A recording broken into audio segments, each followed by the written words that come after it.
The bridge of the Veilker dreadnought Cervix hummed with the disciplined silence of a predator. Admiral Varric stood at the forward viewport, eyes fixed on the distant blue world suspended against the dark, another human colony, fragile and unguarded. He expected no resistance. Humanity, so far, had been laughably behind in weaponry, coordination, and spying. His fleet had burned their outposts one by one, and each victory had felt less like conquest and more like maintenance, clearing pests, not fighting enemies. "Admiral," rasped his first officer, Calyx, bowing his crested head. Ground scans confirm minimal defense platforms. A single orbital shield grid, decades obsolete by its design signature. "We can breach in minutes." Varric barely reacted. "Proceed. Do not destroy the central relay. We'll need it intact for search and archive. I want to know why these creatures multiplied so far from their cradle. They reproduce like vermin, yet build like children." Laughter rippled among several officers. Varric didn't join.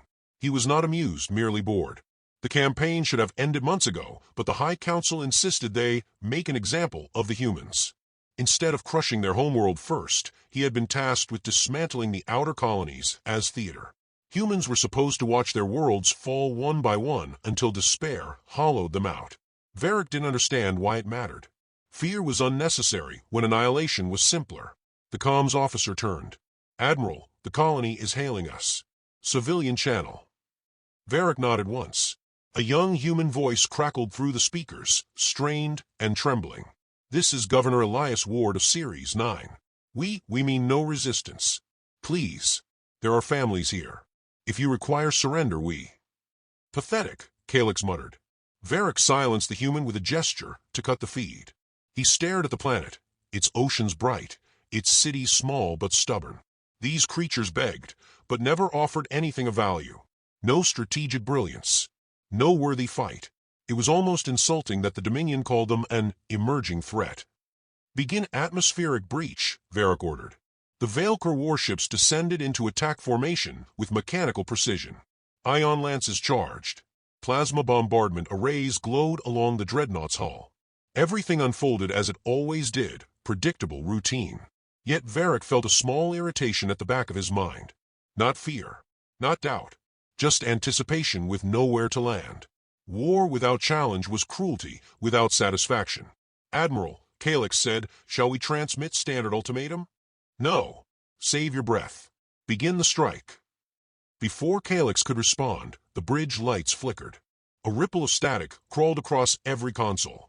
Varric turned sharply. "What is that?" The comms officer's frill stiffened in alarm. "Unknown interference. Admiral, it's not coming from a planet. It's above us." Varric snapped his gaze to the viewport. A tear of white light split open in orbit, silent, blinding, artificial. Space itself bent, and from the rift emerged a human vessel unlike any Varric had seen. Sleek, purposeful, too large, too advanced, too bold. Calyx whispered, "Impossible. Humans do not possess wormhole-capable ships." Varric said nothing, jaw tightening. The human ship positioned itself between the fleet and the colony, not fleeing, not broadcasting surrender, but standing guard. One ship against 27 Veilker warships. Madness. A single transmission cut through all frequencies, calm and composed. "This is Captain Mara Cade of the UHS Vanguard. Series 9 is under our protection. Withdraw immediately." No tremor, no plea, no bravado. Just certainty, clear as steel. Calyx spat. "They dare posture? We can crush them with a single volley." Varric raised a hand. "Not yet." He studied the vessel. Humanity should not have been capable of building something like this. Not after the pitiful defenses he'd seen. Not after losing colony after colony without resistance. Either they had hidden their true strength, or this was something new, something rushed into existence out of desperation. He opened a direct channel. "Human captain," he said, voice low and cold, "you stand alone against a Dominion fleet. You cannot win. Step aside, and I may spare your vessel for interrogation." Captain Mara Cade answered almost immediately. "You mistake me, Admiral. I am not here to win. I am here to bury the idea that you are unstoppable." Her tone grated at him, not insolence but conviction. Humans were easy to understand when they were scared. This was something else. Varric felt the bridge stiffen. Officers waited for him to unleash fury, to command fire, to end her. Instead, he asked, "What have your people done?" A small breath came through the calm. As if she were surprised, he asked. "Prepared," she said. 3 more rifts opened around the colony. 3 more wormhole signatures. 3 more unknown human ships emerged, silent, armored, ready. Calix's voice cracked. How long have they had this technology?" The council said. "The council was wrong," Varric growled. Captain Cade spoke again, voice steady. "Your war ends here, Admiral. Turn back. You've made your point across our outer worlds. But if you force our hand today, humanity will not stop until the Dominion itself is ash." Varric ended the channel. For the first time in the entire campaign, he felt something tighten in his chest. Not panic, but focus. Real war. Real stakes. Finally, Admiral. Calix waited for orders. Varric stepped forward, eyes burning on the human fleet, now forming a shield before the colony. "Target the lead vessel," he said. "Let us show them their hope is an illusion." And beneath his voice, in a place he would never admit aloud, something else stirred: anticipation. This would not be another extermination. This would be a reckoning. Varric remained motionless at the center of the bridge, watching the human fleet finalize its defensive wall around the colony. For ships, only 4, yet they moved with the coordination of a species that had done this before. Not improvising, not scrambling, preparing, waiting. He had seen empires rise and die. He had crushed rebellions larger than entire human populations. But there was something unsettling about the stillness of the human formation. No panic, no demands, no pleas. They held their positions like a blade balanced on a fingertip, controlled, precise, and utterly willing to cut. "Admiral," Calix said quietly, "orders." Varric didn't answer immediately. Instead, he walked to the tactical display and expanded the scan on the human vessels. Their whole composition was unfamiliar. Heat signatures did not match known propulsion models. And the wormhole entry, no Dominion records predicted humans could even begin testing such technology for another century. "What are you?" he muttered, more to himself than to his crew. Calix lowered his voice further. "The Council said their defenses were primitive, that they were centuries behind us." "The Council says what makes them feel unthreatened," Varric snapped. His tone wasn't loud, but it silenced the entire bridge. "They want to believe the galaxy bends to our timetable. But the galaxy does not bend, Calix. It adapts, evolves, hides teeth until it is ready to bite." The younger officer swallowed and looked back at the screen. "Shall I inform the fleet to advance?" Varric considered it. A single volley would overwhelm the human shield. Statistically undeniable. 27 against 4. Technology aside, sheer volume of fire would erase the defenders and the colony behind them. That was the obvious move. The expected move. But something held him. Humanity had not revealed anything like this through the entire campaign. For months, the Dominion encountered weak colonies, outdated weaponry, scrambling militia, and desperate voices begging for mercy. And now, without warning, humanity produced a ship that stepped through space like a Dominion battle monastery. No species makes a leap this large overnight, unless they were never weak to begin with. Varric inhaled slowly. "Open a channel. Fleet-wide." Calix obeyed. Every ship's officers appeared as flickering projection ghosts around the command well. Varric addressed them without flourish. "Humanity has deceived us," he began. "They hid their true strength behind colonies designed to look fragile. They allowed defeat in the outer systems. They let us grow arrogant. Now they reveal their weapons and their will, not as prey, but as a rival." Murmurs of disbelief echoed across the projections. Varric continued, voice like cold iron. "There will be no retreat, but there will be no recklessness. Our enemy has shown a new face today. We will study it. We will break it. Then we will learn why they thought they could challenge us." He ended the projection, and the ghosts vanished. Calix stared at him. "You think they planned this from the beginning?" Varric did not blink. "I think we have been walking through a trap of our own pride." Before Calix could respond, alarms flared. Sensors lit up with incoming signatures, small, fast objects launching from the human vessels. "Missiles?" Calix asked. "No," Varric said as the reading stabilized. "Drones. Hundreds of them. Cold, silent, no calm chatter, no engine roar. Just a swarm of metallic predators streaking through vacuum toward the Dominion line." Calix's frills flared. "Incoming. Should we intercept?" "Hold," Varric ordered. Calyx stared at him like he'd gone mad. "Admiral, they will impact our forward." Varric raised a hand. The drones suddenly shifted course. They didn't target hulls or weapons or engines.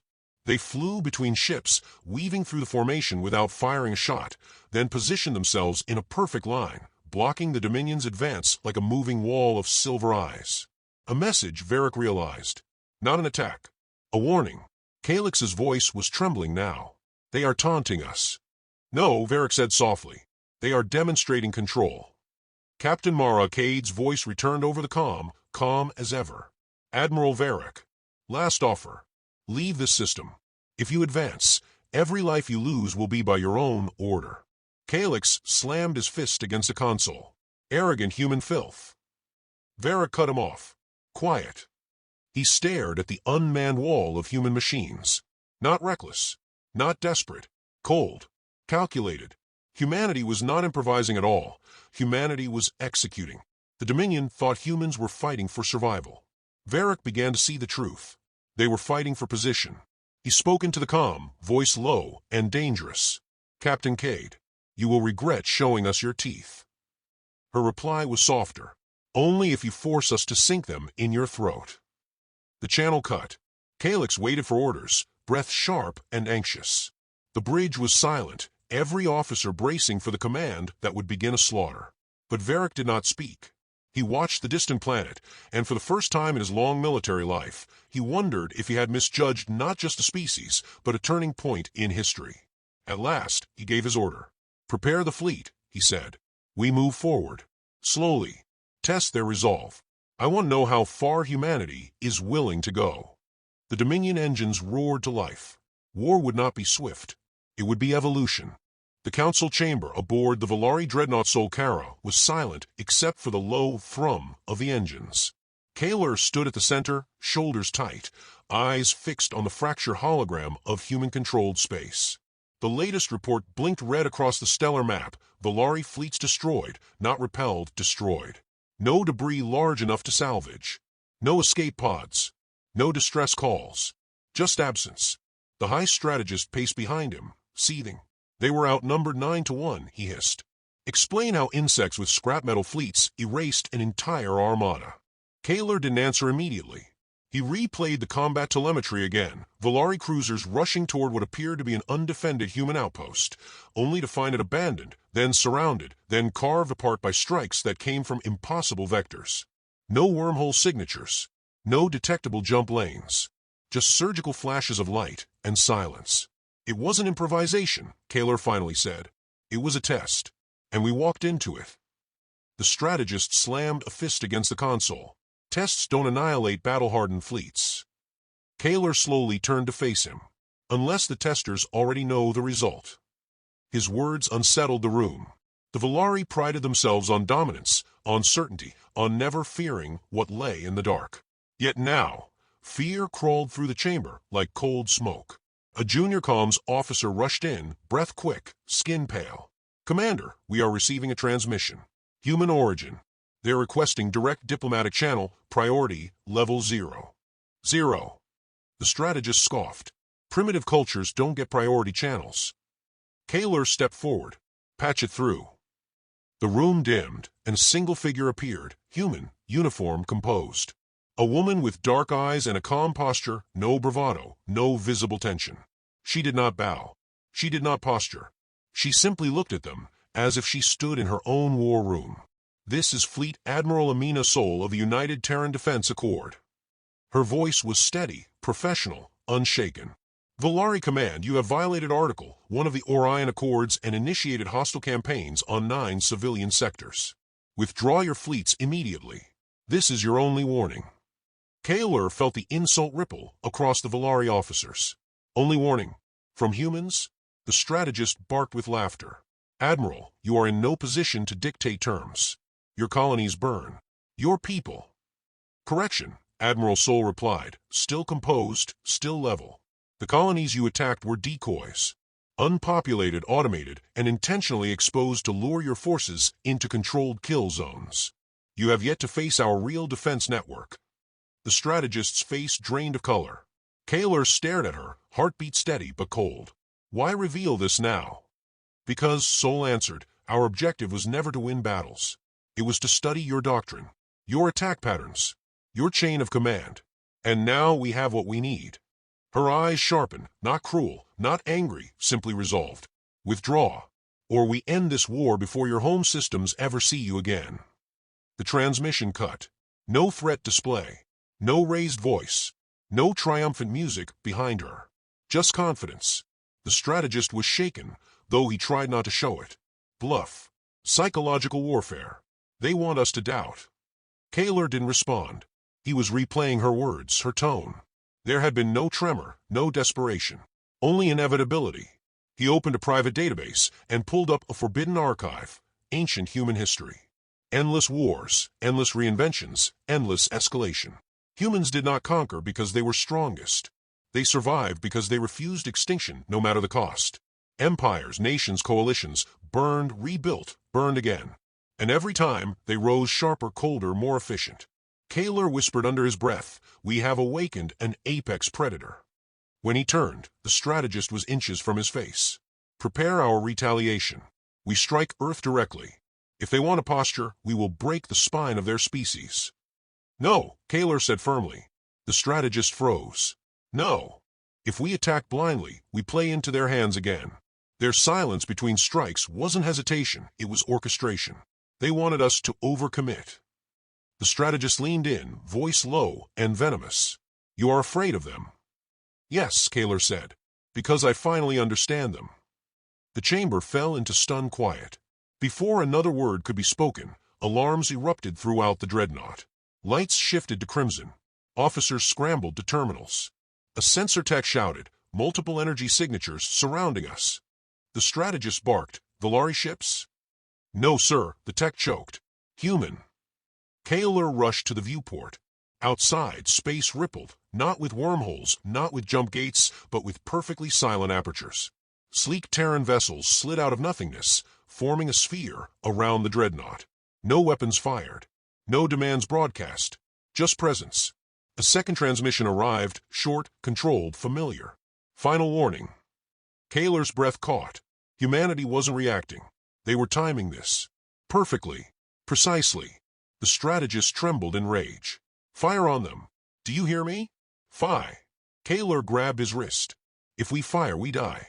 If we do nothing, we lose everything. Kaler didn't look away from the viewport. He watched humanity, silent, patient, unblinking, waiting for Valari arrogance to doom them a second time. This is not a battlefield anymore, Kaler said. It's a lesson. The human fleet adjusted formation in eerie unison, every ship aligned, every thruster flare synchronized. Valari officers stood frozen, confronted for the first time with an enemy who didn't just fight better, but thought better. Kaler exhaled, a decision forming, not out of fear but clarity. Signal the Empire. Tell them humanity is not what we believed. And if they do not listen. He closed his eyes. We will lose our place in the galaxy.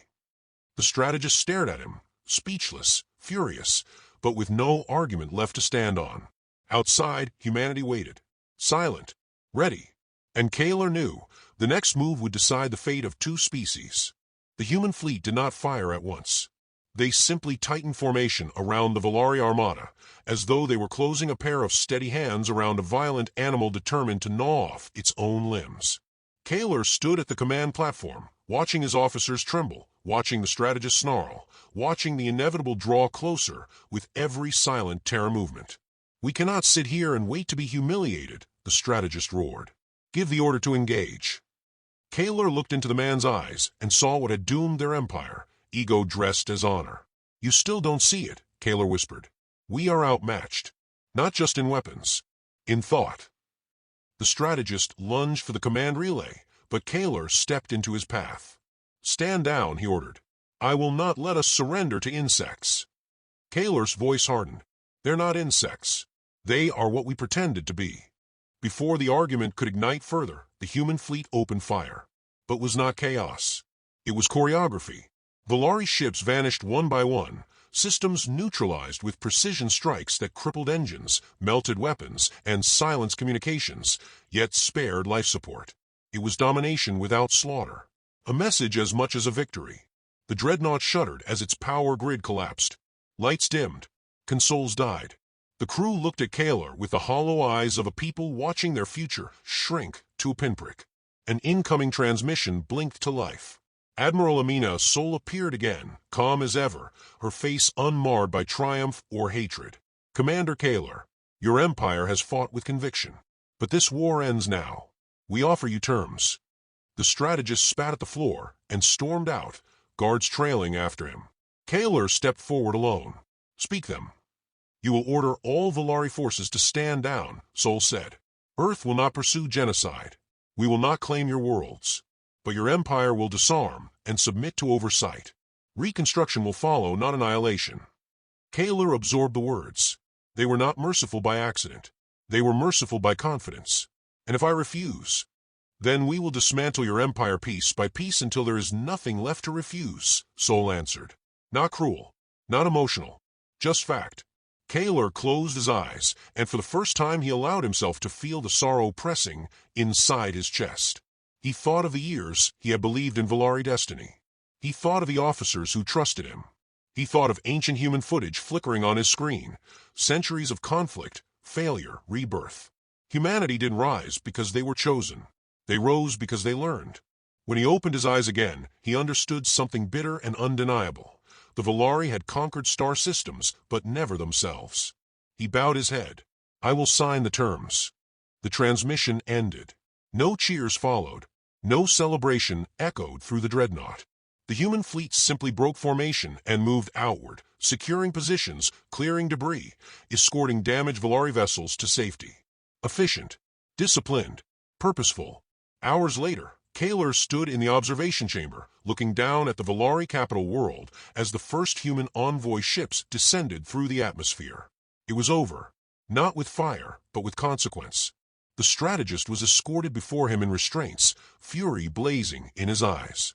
"You surrendered our glory." Kaler didn't look at him. "Glory is what blinded us. Survival is what remains. You think they will show us honor? You think they are better than us?" "No," Kaler replied quietly.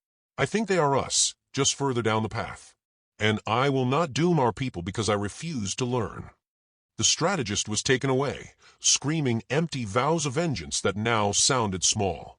When silence returned, Kaler finally let his shoulders fall. The weight he had carried for years loosened, replaced by something unfamiliar. Grief, yes, but also clarity.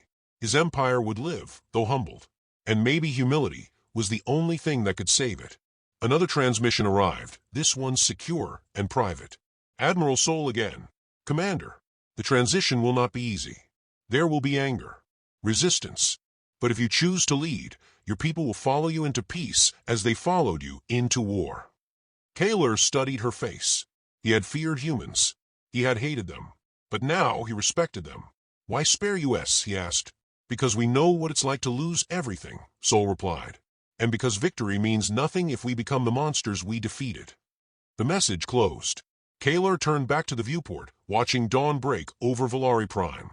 For the first time, he truly saw the horizon, not as something to conquer, but as something to protect. The galaxy had changed. The war had awakened humanity, and the Valari had been given a chance to evolve. He placed his palm against the glass, whispering to a future not yet written. "We will rise again, not as tyrants, as something better." The stars offered no answer, but they no longer felt distant. For the first time in his life, Kaler felt the quiet pull of hope. Not loud, not triumphant, just real.